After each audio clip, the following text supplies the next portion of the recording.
Today I'm going to talk to you about the Urth Gradient Merino kits.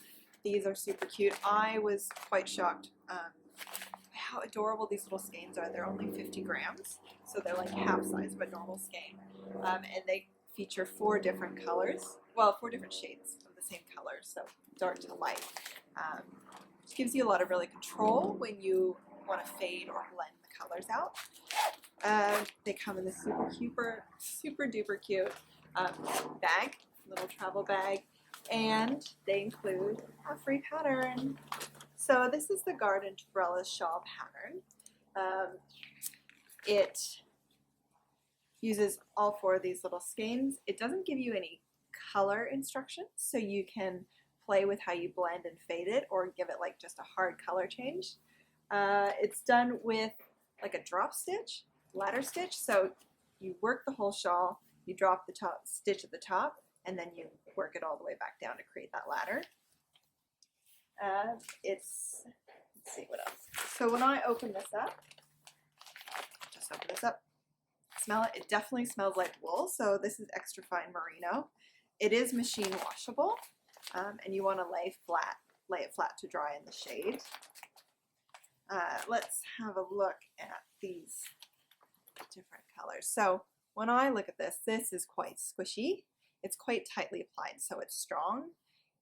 You're not going to split your yarn, and the strand will hold together as you pull on it. Because it's merino, it is soft, but it's still wool. You can definitely still tell that it's wool. So it's fine for garments, but maybe you want to think about your really sensitive bits around your neck or on the inside of your arms.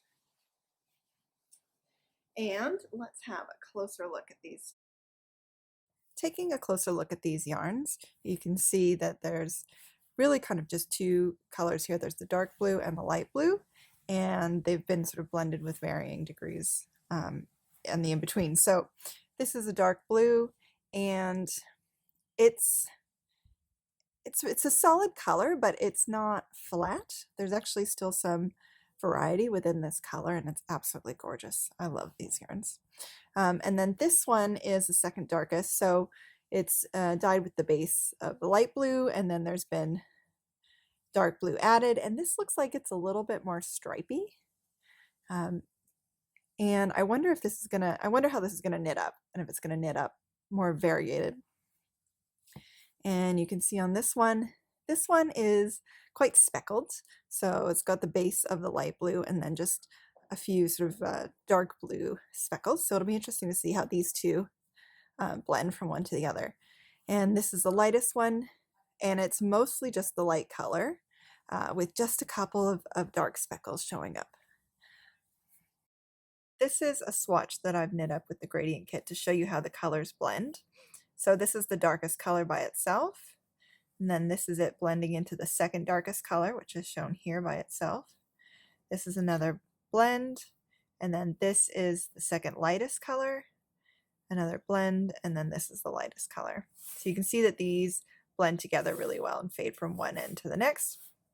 So this swatch is knit on a US 4 3.5 millimeter needle, and I've done this swatch because I'm actually going to use this kit to knit the Tegna tee sweater, which we offer as a kit. And so the bottom of it where the lace is going to be this dark color, and then it's going to fade light up at the shoulders. We also recommend that you can use this with any sort of fading kit. So we really like Andrea Mowry, Free Your Fade, and you can take any just plain color pattern and create your own sort of fade with this gradient kit. So have fun.